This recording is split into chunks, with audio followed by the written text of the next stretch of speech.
के जे chemistry academy. आज आपल्याला घ्यायचं आहे रिलेशन. काय घ्यायचं आहे? रिलेशन. कशामध्ये?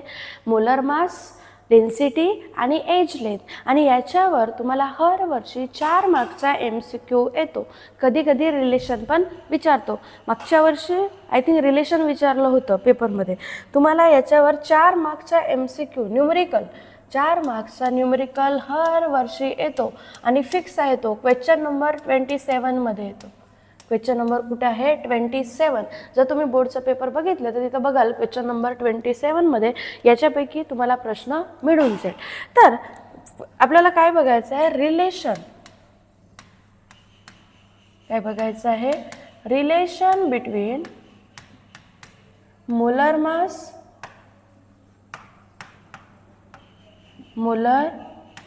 मास नंतर डेन्सिटी and age length यांच्याबद्दलचा आपल्याला काय बघायचं आहे? रिलेशन. यांच्याबद्दलचं काय बघायचं आहे आपल्याला? रिलेशन. कशाबद्दलचा? Relation between molar mass. आणि हा प्रश्न पण विचारतो. MCQ येतो न्यूमरिकल येतो 4 मार्कला आणि हा एक्सप्रेशन येतो 2 मार्कला. जर एक्सप्रेशन विचारलं तर 2 मार्क आणि न्यूमरिकल हर वर्षी विचारतो 4 marks.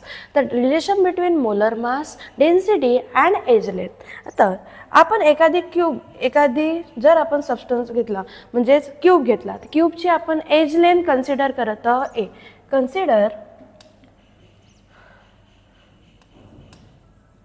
Consider age length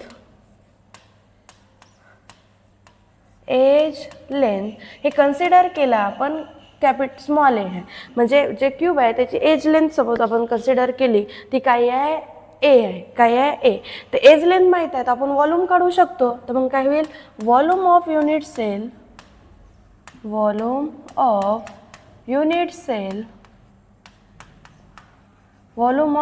sale किती येईल? एचा क्यूब. जर मी क्यूब काढला समजा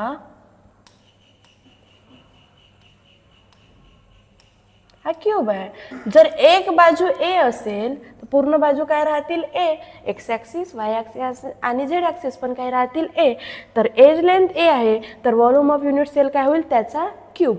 काय होईल? क्यूब. कारण की आपण याला लिहू शकतो ना लेंथ इंटू ब्रेथची पण ए आहे आणि हाईट पण किती आहे? ए आहे. ए आहे. म्हणजे ए इंटू ए म्हणजे काय होऊन जाईल? ए क्यूब. म्हणजे लेंथ पण ए आहे, ब्रेथ पण ए आहे आणि हाईट पण ए आहे. तर काय होऊन जाईल? 3 याचा गुणाकार. नंतर suppose mass of unit cell suppose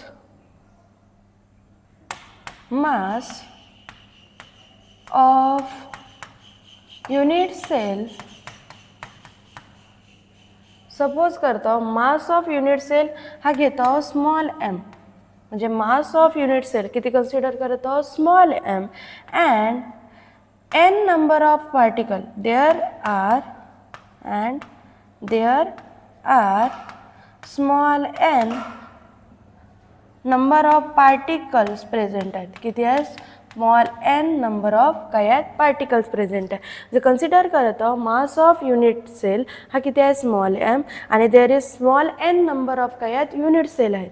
small n number of काय? पार्टिकल्स आहे. कशाचे? युनिट सेलचे. तर आपल्याला याला लिहायचं आहे समजा. ठीक आहे. तर कसं लिहू? काय लिहिले? मास ऑफ युनिट सेल हा लिहिलं. तर मला माहिती काढायचं आहे याच्यावरून मास ऑफ युनिट सेल. काय काढायचं आहे? Mass of unit cell. तर मास ऑफ युनिट सेल किती राहील? मास किती आहे? Small M. आणि त्याचे पार्टिकल किती आहे? Small N. याला इक्वेशन नंबर 1 देऊ आपण आणि याला इक्वेशन नंबर 2 देऊ. काय देऊ? Equation number 2. म्हणजे मास ऑफ युनिट सेल किती आहे? Small M. आणि तिथं पार्टिकल माहीत आहे का आपल्याला? नाही. म्हणजेच काय झालं? Small M. आता आपल्याला डेन्सिटीचा फॉर्म्युला माहीत आहे. डेन्सिटी इज इक्वल टू काय आहे? Mass of unit cell upon volume of unit cell. Mass of unit cell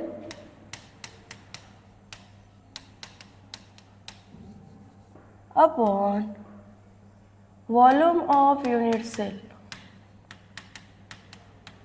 volume of unit cell. चला, तर from equation 1 and 2 mass of unit cell बघा, mass of unit cell किती आहे, small m into n upon volume किती आहे, ए cube, volume किती आहे, ए cube. आणि डेन्सिटीला रोनी डिनोट करतात. डेन्सिटीला कशाने डिनोट करतात, रोनी. म्हणजेच काय झालं, rho is equal to small m into n upon a cube. याला काय देऊ, इक्वेशन नंबर 3. याला काय देऊ, इक्वेशन नंबर 3. नंतर माहीत आहे मोलर मास, काय लिहिला, मोलर मास हा इक्वल असतो mass of unit cell, mass of unit cell. जो मोलर मास आहे तो इक्वल आहे कशाच्या, mass of unit cell, unit cell into Avogadro number. Mass of unit cell आणि एने काय होतो, ॲव्होगॅड्रो नंबर. तर मास ऑफ जो मोलर मास असतो त्याला कॅपिटल एमने लिहितात, मास ऑफ युनिट सेल आपण स्मॉल एमने लिहिलं होतं, आणि इंटू काय आहे तुमचा ॲव्होगॅड्रो नंबर, ज्याला आपण एने लिहितो, त्याला आपण काय लिहितो, एने लिहितो.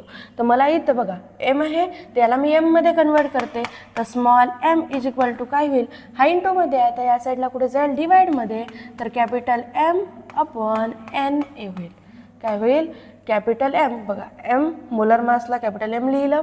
नंतर mass of unit cell M into Avogadro number. बरं, आपण हाच फॉर्म्युला का बरं नाही ठेवला, पण आपल्याला रिलेशन कशाचा काढायचा होता, मोलर मासचा, मासचा काढायचा होता का नाही, म्हणून आपल्याला याला कन्वर्ट करावे लागेल कशामध्ये, मोलर मासमध्ये. म्हणजे molar mass is equal to small M into A काय आहे तुमचा, ॲव्होगॅड्रो नंबर. म्हणजे याला कन्वर्ट करा, तर स्मॉल एम हा इंटूमध्ये आहे, याच्या कुठे जाईल, डिवाइडमध्ये, एम अपॉन ए. त्याला इक्वेशन नंबर देऊ आपण 4. याला काय देऊ, इक्वेशन नंबर 4. तर इक्वेशन 4 दिल्यानंतर बघा, फ्रॉम इक्वेशन 3, फ्रॉम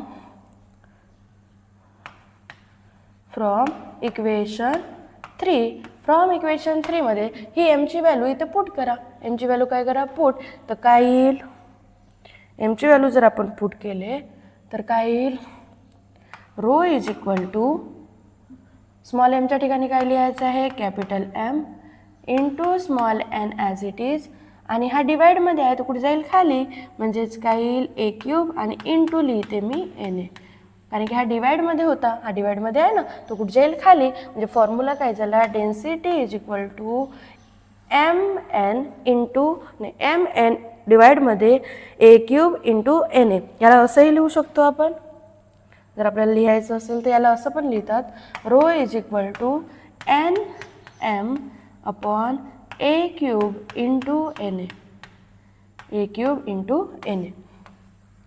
म्हणजे आता एन काय आहे, नंबर ऑफ पार्टिकल्स जे तुम्हाला दिलेले राहतील. एम आहे मोलर मास, ए आहे एज लेंथ आणि ए क्यूब आहे वॉल्यूम.